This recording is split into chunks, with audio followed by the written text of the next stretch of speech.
कधी कळेल? आज आमच्या लेकराला जर सहज विचारलं, अरे सांग शिवाजी महाराज यांना छत्रपती पदवी कोणी दिली? कोणी दिली रे बाळ? हाय का कोण सांगणार? अनेक व्याख्यानकार पाहिले असतील, पण महाराज कोणाकडे याचं उत्तर नाही. कोणी दिली पदवी? कोण सांगू शकतं? आमच्या शिवाजी राजांना छत्रपती पदवी बहाल करणारे पहिले म्हणजे जगद्गुरु तुकोबराय होते. अरे प्रमाण सांगतो, प्रमाणाशिवाय बोलत नाही महाराज. शिव तुझे नाव ठेविले पवित्र, छत्रपती तो सूत्र विश्वाचे की हे तुकोबरायांचे प्रमाण. अरे काय परंपरा होती महाराज शिवाजी महाराजांची. जगद्गुरु तुकोबराने कीर्तन करावं आणि मांडी घालून शिवरायांनी कीर्तन ऐकावं आणि त्या कीर्तनामध्ये उपदेश तुकोबराने शिवाजी महाराजांना करावा. धर्माचे ते पालन करणे पाखंड खंडन हेच आम्हा करणे काम बीज वाढवावे नाम. तीक्ष्ण उत्तरे हाती घेऊन बाण खेरे हेच आम्हा करणे काम बीज वाढवावे नाम.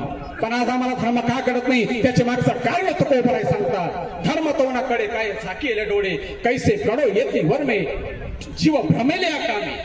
विषयांची माझ काय धरून येदी लाज तुका म्हणे लांसी माया याच भीती कैसी. हा एकमेव असा राजा झाला महाराज. काशी की कला कहती थी मथुरा में मस्जिद होती थी. और एक शिवाजी ना होता तो सबकी सुलता होती, सबकी सुलता होती. याद रखिए, इसलिए अपने बच्चों को धर्म के ज्ञान थोड़ा दीजिए, नहीं तो हमारा धर्म एक दिन डूबते जाएगा. कोई कहता है कि हम वंदे मातरम नहीं बोलेंगे, कोई कहता है कि भारत माता के नहीं बोलेंगे, कोई कहता है कि हम गौ माता नहीं मानेंगे. इनको अगर सबक सिखाना है तो हमारे बच्चे को धर्म का ज्ञान देना पड़ेगा, नहीं तो हम बहुत पीछे चले जाएंगे. इस देश में हिंदू का राष्ट्र होते हुए भी हमारे ही खिलाफ षड्यंत्र रचा जा रहा है. इसलिए हमें शिव चरित्र कहता है कि स्वाभिमान से जियो, अपना ईमान मत बेचो. शिवाजी महाराज जन्माला आले, पण महाराज हा एकमेव राजा असा जन्माला राजाच्या जिवंतपणे स्मारक उभं राहिले. दक्षिण विजयाच्या काही कामानिमित्त राजे हैदराबादला गेले, आंध्र प्रदेशमध्ये गेले आणि त्या ठिकाणी मल्लिकार्जुन या ठिकाणी मंदिराचं दर्शन घेतलं आणि त्या मंदिराकडे पाहिल्यानंतर पाहिलं की महाराज मंदिरला सुंदर आहे, पण या मंदिराला घाट नाही दिसत आहे मला. आणि त्या मजुरांना बोलवलं राजांनी, अरे मंदिरला देखणं सुंदर आहे पण घाट नाही, एक काम करा माझ्याकडून पैसे घ्या आणि याचे घाट बांधा. पुन्हा दर्शन घेतलं, गोपुराकडे पाहिलं तर 3च गोपुर आहेत, एक गोपुर बांधणं राहिला आहे. आणि मग त्या ठिकाणी सर्व मजुरांना बोलवलं शिवरायांनी, अरे एक गोपूर कमी आहे, एक काम करा पैसे कमी पडताय का, माझ्याकडनं पैसे घ्या पण हे 4थं गोपूर पूर्ण करा.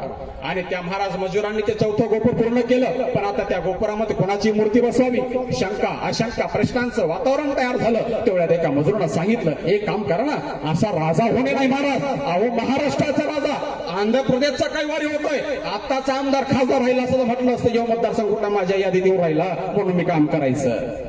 वस्तुस्थिती आहे, पण नाही ना, राजा महाराज रायतेचा स्वराज्य असंच नाही निर्माण केलं. आणि त्या 4थ्या गोपुरामध्ये महाराज त्या मजुरांनी वर्गणी गोळा करून महाराज त्या गोपुरामध्ये छत्रपती शिवरायांची मूर्ती बसवली.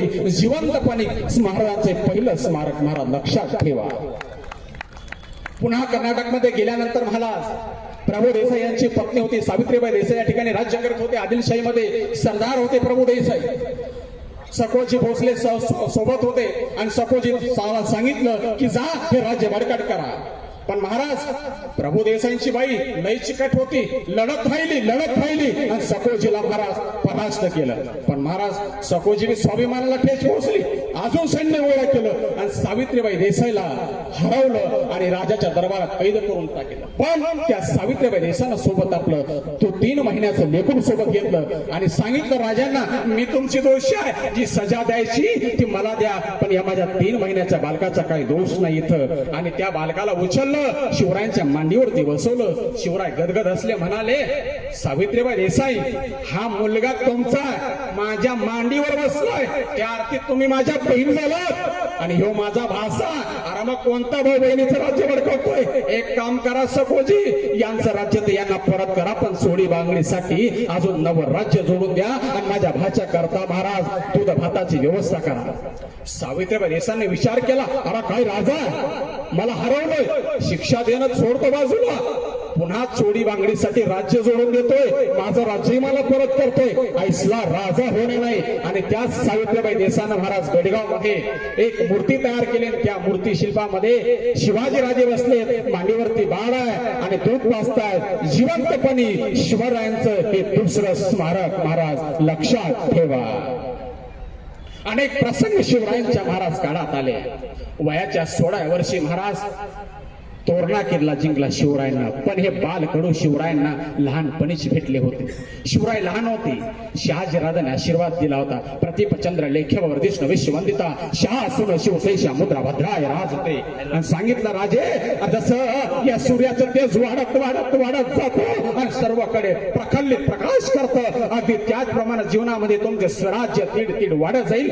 हा बापानं दिलेला आशीर्वाद होत आहे, ही गोष्ट लक्षात ठेवा. लहान लेकरांना धर्म संस्कार शिकवा. असा एक प्रसंग आला महाराज.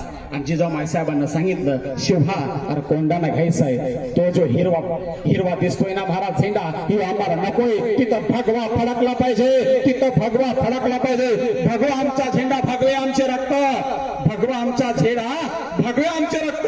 अरे प्राण देऊन राखीतो आम्ही स्वराज्याचे चक्क, स्वराज्याचे तख्त. ही जात मराठ्याची गोष्ट लक्षात ठेवा.